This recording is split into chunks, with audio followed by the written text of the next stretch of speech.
All right, we're talking about the 5 best bang for your bucks on a classic car today, right here on Autorestomod. So, wheels and tires. Yes. You guys have a great week. We'll see you later. Good show. Honestly, we're going to hit the cream of the crop right off the top, but from my perspective, You can't put power to the ground. You can't hit a corner really good unless you have good tires. and that's really it. Good tires, good wheels, because a lot of guys don't really think about wheels in the right light. Because what you have going on there is you have unsprung weight out over your axles. Yes, and also leverage from the point of the bearing. So the whole offset of your rims and everything plays into actual handling. Exactly, and so you've got a problem there, and if you're running a stock steel wheel, which typically weighs right around 20 pounds, Yeah. plus the weight of the tire, And you don't think that's much until you add all 4 of them. and you're under stress. I mean, when you're under load going around a corner, your inertia is going to not increase the weight, but it's going to certainly increase that push because of that big wheel and all out there. My thought process is if you're going to do something with a classic car, the neat thing is with wheels, it's the easiest change out you can make. And it's also an immediate stance and performance change. Yeah, I mean, you can go from, like, let's say you buy a muscle car, you buy a 442, and the guy's got the Oldsmobile Magnum 500s on it. It looks really good, but you can also now get an aluminum, Magnum 500 put on that car with a better performance tire. Like you go to a 17 instead of the 15 or 14 even. Yeah, the sizing of the tires is also another big thing that you And get out of I don't this. want to get off all into that kind of stuff, but yes, that is a big factor in it. But you can go to a 17-inch tire, and suddenly that car who feels like it's wallowing going down the road when you're going around a corner, A whole lot more stable. yeah, a ton more stable. So I think wheels and tires are probably the #1 budget thing that you can do for a classic car. Yeah.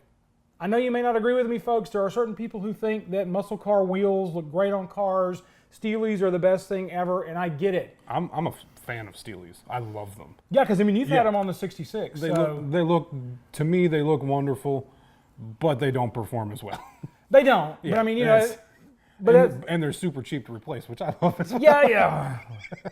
Yeah, because you like to run into things. But anyway, all right, the next thing I'm going to talk about is poly bushings. Now, you may go, why are you talking about poly bushings? And I'm going to say this. I see a lot of guys going out and trying to put poly bushings in stock control arms. And I don't think that's a really good idea because those control arms are not specifically set up to run a poly bushing. You can buy aftermarket arms that are tubular type arms, run a poly bushing on them, and that's okay. But putting a poly bushing in a stock arm, I don't agree with. If you're going to use your stock arms again, go in and put the stock rubber style bushings back in there. You'll thank yourself later because it will hold up better. The longevity of that front end will work a lot better, and it will also run a lot quieter. If you want to spend some money on poly, oddly enough, sway bar bushings, end links and center links on any of your sway bars, poly those things up because I guarantee you it will make a huge difference in the way that sway bar operates, and it will also quicken up the performance of that sway bar. It will make the sway bar operate under better power. Less deflection. Less deflection on the car. So if you're doing it, that's what I would recommend doing. And that was one of the reasons that the big 3 did what they did. I mean, if poly had made sense for performance and for handling and for everything else, the big 3 would have put poly in this stuff initially. Yeah. They're trying to reduce the amount of chassis stress with putting a rubber bushing in there. Now, it's a high durotomy rubber. It's not like it's a soft, cushy rubber. Yeah, it's not like the rubber on the bottom of your sneakers. You have to remember that after time, what happens to most of the rubbers in these things is the oils get into them and it softens the rubber. The rubber is not soft. Yeah. It's soft when it's got 900 or 1,000 PSI in it. Let's just call it pliable. Yeah. Maybe it's not pliable. soft. It's pliable at that pressure. It's just not soft. And so I can't strongly enough recommend you to stay away from doing poly on cars that are not originally set up to have that. If you have, like I said, aftermarket control arms where they have set it up with a poly bushing, they're designed for that. If they're set up for a spherical bushing, they're designed for that. But the stock stuff is decidedly not. So I would stay away from that, but spend a little bit of money almost no money, and you've got yourself some sway bars that will work very, very well in your classic car. My final word on that too is if you have a Mustang, Falcon, Fairlane, any of those cars that use the strut rods on them, I don't want you to use poly in those locations at all. No. Always go back with a good Moog or whatever brand you prefer. I like Moog because their stuff is original equipment usually on these cars. Put a Moog in there on your strut rods and you'll be so happy you won't know what to do with yourself. It will actually improve the performance of the vehicle because 9 chances out of 10, nobody, and I mean nobody, has ever gone in and changed out the strut rod bushings on your Ford. Yeah, probably mine were trashed. I think I was missing one actually. Yours were trashed. Logan's car on his Ranchero were trashed. The ones on my 64 Falcon are trashed. Trust me, just replace those with stock components. You'll be very happy with it. Or if you want, go in and buy something, again, that's an aftermarket component that is specifically designed to either use the urethane or to use a spherical style bushing, and then you'll start getting to feel every jot and tittle on that road. Every bump. Every bump. It's like my shoes, you feel everything. Bang for your buck. I hate to say this to guys, crate engines. Yeah. If you can afford it, it's the way to go. You know, I know that a lot of places will offer a warranty with an engine they build, but they're not, some of the stuff that you can now get, even through like GM and all that, yeah. Mopar's a little shy. It's a little harder to do a Mopar 440, yeah. any of the big engines like that. To get an authentic big block, Hemi, whatever. And you can't get into the weird. Yeah. You have to find the you weird. You have to work within the parameters provided. In other words, if you've got a 66 Mustang with a 289 in it, you can walk into a dealership and get a crate engine over from Ford. Yeah. Still get a 302. Yeah, easy. And you can pull your engine out. Let's say you've got a 289 Hypo and a 66 Mustang Fastback. You want to go road racing. You don't want to wreck that 289 Hypo. Yeah, you can get a Boss 302 straight from Ford. Yeah. With the Boss block. It's and all the goodies on it. And it's not gonna be cheap, but it's gonna have a warranty. You're gonna have warranty. You're sure there are no cracks. Every part in it is either factory spec or brand new. Yeah. And I mean, that's not the only place you can do that. You can do that through General Motors. General Motors has a parts program still for their 350 engines, the small block 350. They're still selling them. Yeah. Big blocks, they're still selling big blocks. Now they're still casting big blocks. They're still casting big blocks. And you can get anything. Like you can't go out and do like a 428 cover dutch. You can. Yeah, it's a bit harder. It's more money. Yeah. And you're going to spend a lot more money on it. But if you try to stay within the ranks of 351 Windsor, 302, small block 305, 350, and I'm not saying 305 like you would build a 305, you're going to do a 383 or whatever. Yeah. But in that realm of engines, even in the Chevrolet big block realm of engines or Ford big block realm of engines, you can get all this stuff. You can get a 351 Windsor popped out to 427 cubic inches with a warranty. Or a brand new 460. Or a brand new 460. I mean, it's crazy what you can get into now that was not available 20 years ago. I mean, they had some of that going on, but not to the degree that we have today. Yeah, no. The performance market today is 10 times what it was. It really is. It was big back then, but it's way more now. Let's look at like even the wagon. We've got a Cleveland in there. But I tell you what, part of me would be like, well, take the Cleveland out, put a Windsor in it. Yeah. Because that was what came in that car originally with the bigger engine. It'd fit a little bit nicer. It would fit better. And you could get a warranted engine from Ford. And you can get one from Ford that's just putting out about the same horsepower as the Cleveland. I hate to admit it. And get way better fuel economy. And get better fuel, way better. I don't know on a Windsor if you're going to get way better fuel economy. Better than a Cleveland. But you're going to get better fuel economy than a Cleveland. I love Clevelands. Don't get me wrong. They're wonderful. I got 2 of them. I love them. Crap gas mileage. Yeah. Sorry. Yeah. It's just how it no goes. way around. But I mean, to me, that's where you want to spend your money. If I were going to do something as a budget thing, maybe not budget, but bang for my buck. Yeah. I think I would do that if I were going to build a car. But the downside of the crate engine is you lose the journey, so to speak, of building the engine. Well, and you lose the ability, like if you've got a, let's say you got a 442, and you've got the original 455 in it. you lose all that. If you go and Yeah. say, I'm just going to put an LS motor in and be done with it, and I don't want to talk about LS motors, that's not what this is all about.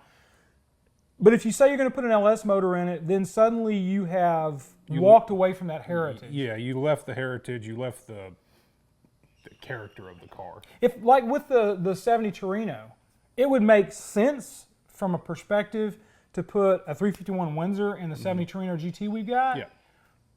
But that car absolutely begs for a Cleveland. Yeah. Or a big block 460. Yeah. I'm not going to go to all that trouble because the Cleveland's much easier to install. I've got all the parts to do it. Yeah, we've got a Cleveland for it. We got everything for it. So I'm not going to spend that kind of time and energy, but I mean, a Cleveland in that car is a natural. It's like when you pop the hood on a 442, you expect to see that Oldsmobile big block. If you see an LS motor, a lot of guys are just going to walk off. Yeah. Like, I don't have anything wrong with an LS. They're wonderful engines, but things have their place. Yeah, and I mean, and that's the thing, especially in the Mopar market, that's where, like I said, you start really running off into you're not going to be able to get a crate motor for that. You LS swap a Mopar, somebody's going to come to your house. Yeah, there's going to be people out in your front yard with pitchforks, torches. Guys with big porn stashes and little hats with the fezzes They in don't them. come out often, but when they do, they're in force. I mean, that's the thing is, the Mopar guys, that's kind of a different market. And I'm not saying that in a bad way. It's just the way it operates is different. And I agree with their market because it works for them. Yeah. The Ford guys and the Chevy guys, they tend to want to be able to go and pick and pull parts and do whatever they want to do. The Mopar guys, they have stuff. There's a 360 available through Mopar Parts, I believe.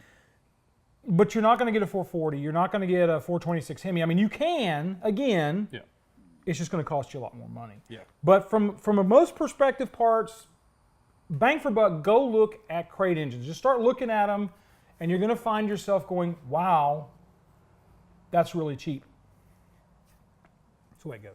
All right, this next bang for the buck, I'm not real sure where I'm going to go with this because part of me wants to talk about gear ratios. Part of me wants to talk about 5-speeds and automatics.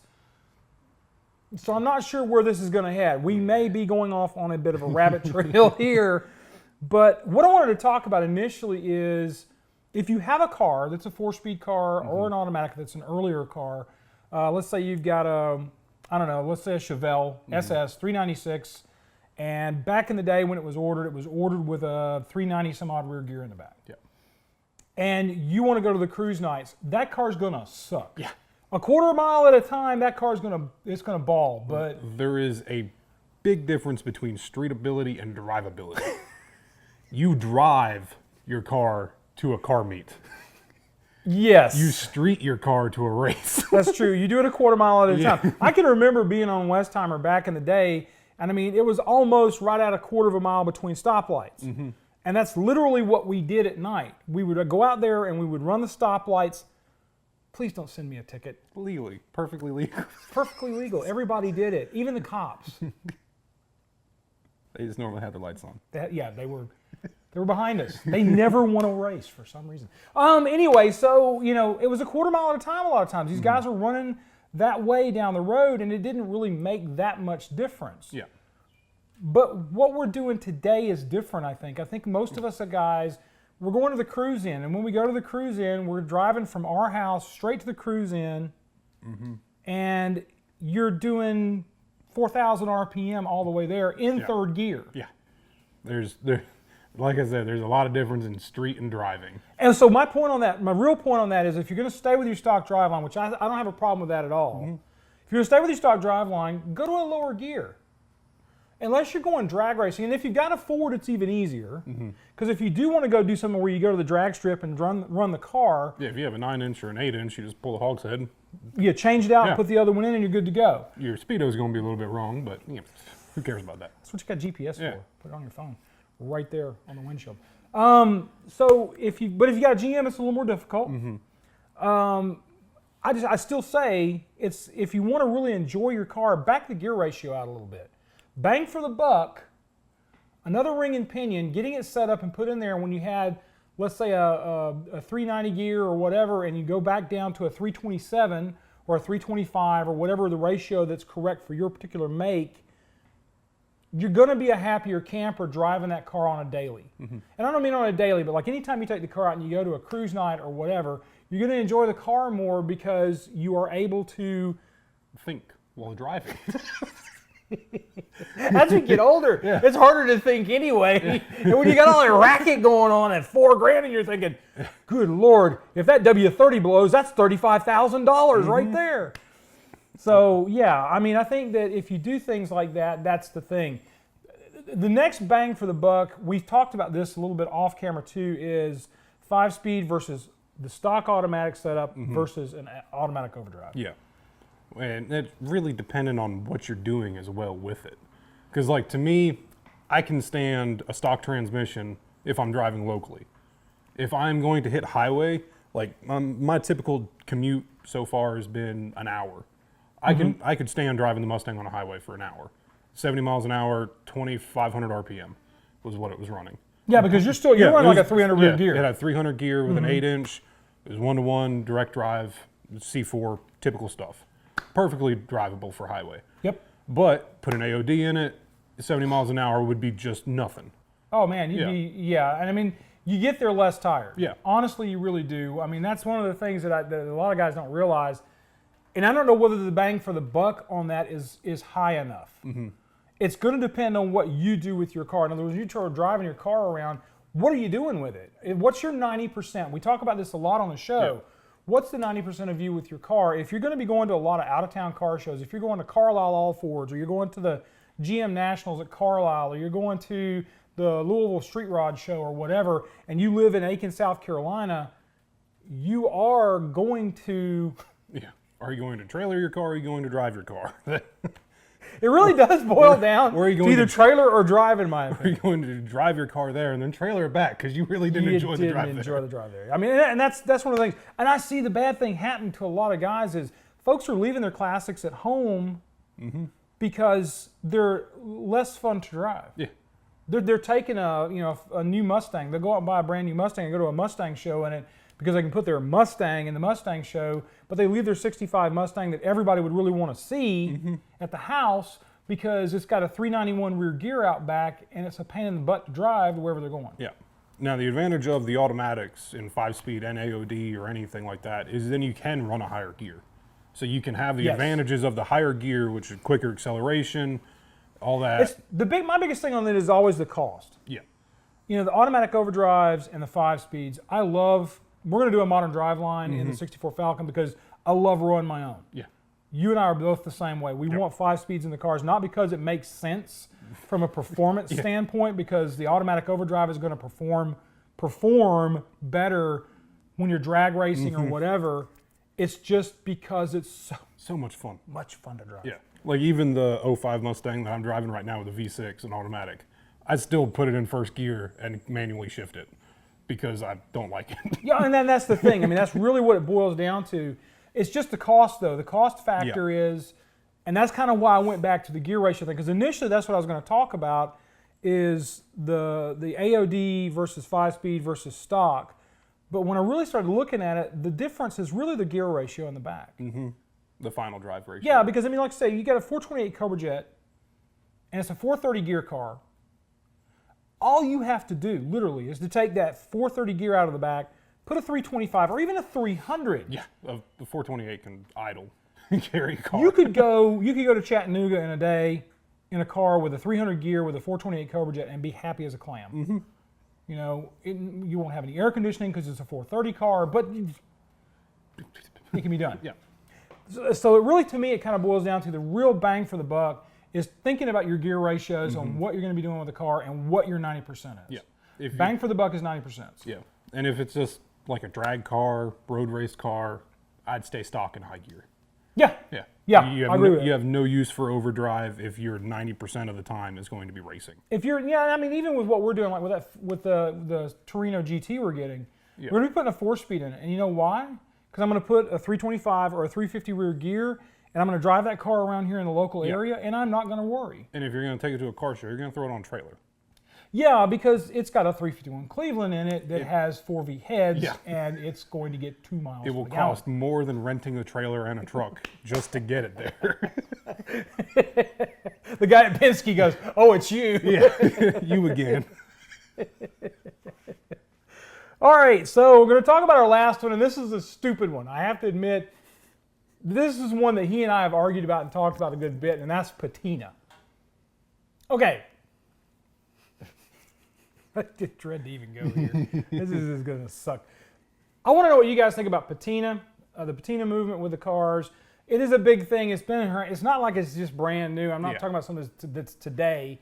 What I wanted to talk about here is patina is bang for the buck. Honestly, truly, if you leave it alone, if it's in decent enough shape, it's really patina and it's bang for the buck. Yeah. You can make patina look good, but... What is your crossover point on patina, though? I mean, there's times when I've looked at patina cars and I'm like, that's not patina. That's rust. That's just a rusty car. Yeah.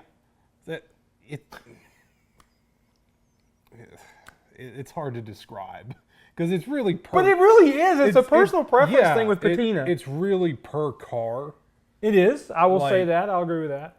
Because like my dually, it had patina when I first got it. I liked it.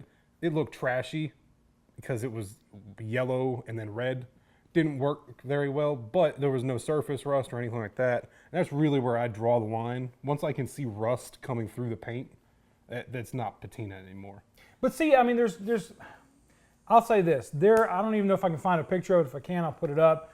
There was a 67 GT350 that was literally a barn find. Mm-hmm. Guy pulled it out, got the engine running, rebuilt the engine, did all the things in the driveline, made everything work, which I like. Yeah. And then he brought it to a car show. And there was a division within the car show, and this has been years and years ago, so don't think this is last week. There was a division within the car show of people who thought it was really cool that he didn't do diddly squat to it, which is bang for the buck. I'm kind of with that. And then there's other people on the other side who said it's far enough gone Yeah. that he should do something with it. See, because it's a GT350 67 Shelby. I'm with that as well. If it's far enough. You are not going to sit here and just like cut that baby in half. I will. You might not like it, but I will. If it's too far gone where the actual metal can get structural damage, I don't like it at that point. I mean, we agree on that. That is something that you and I both agree on. I personally am not. Now, if it was just pulled out of a barn, you could tell it had not been covered. There is an aspect to that which I enjoy. Now, it's like our friend at Sweet Patina. Yeah. His car it's just enough. You can do patina to where it is bang beautiful. Yeah, and I mean, his car, he's got the interior redone in it. The engine bay looks really decent in the car. I mean, he drives it all over the bloody world, but he has a really nice car with the surface rust. It's just enough. It's got just enough of that look to it that I'm happy enough that I would never mess with it. Yeah. But I've also seen cars that have been brought to car shows that I'm like, you really just took that out of a building somewhere, snatched it out of the dirt, got it running and brought it here, which I'm proud that they did that. Great. But I mean, you could stick 4 hands underneath the back fenders of the car. That's edition patina. To me, that's not patina. Yeah, no. If you can put your hand in panels or poke through panels with rust, if you can take a knife and poke into rust and it's soft, that's not patina, that's rust. And see, that's the problem we run into with that kind of stuff. And I mean, like I said, this is really kind of more of a bonus than anything else, because he and I were kind of talking about this on the phone, got off on this subject when we were talking about the bang for the buck things to do with your classic car. So this is just your bonus thing. But trust me, if you have a car and you can stick your fist through a hole in the side of the door, that's not patina. That's Can't say that. I can, and I will. I'm sorry, I thought this was America. Well, you can say it, but I'm going to beep it. I can say it, you got to beep it. He's making my job harder. All right, folks. Well, that's our show for this week. There's going to be a couple of these for right now. I'm leaving this to the end to talk to you about it. He and I are still trying to recover. We've still been having some issues after having gotten COVID.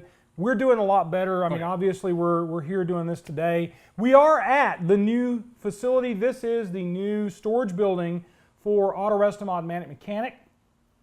So I'll have the guys do a pan shot, and I'll pan shot. If you get the reference on that, leave a comment in the section below. This is where we're going to have our parts facility and our dirty work area. At some point, we are going to do the videos we talked about with getting you guys so you can see exactly how this is all going together and the trials and tribulations of doing what I'm doing, because this is the first thing like this I've ever done. It's probably the last.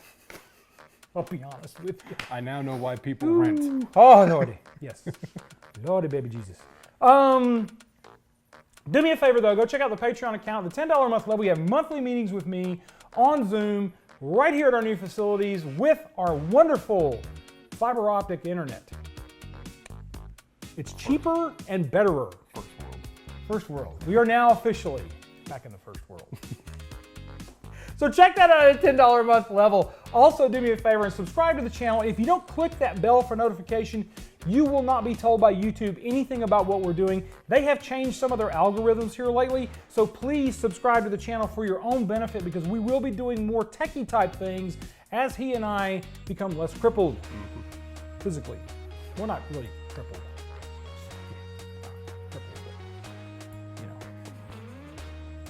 I don't even know why I went there.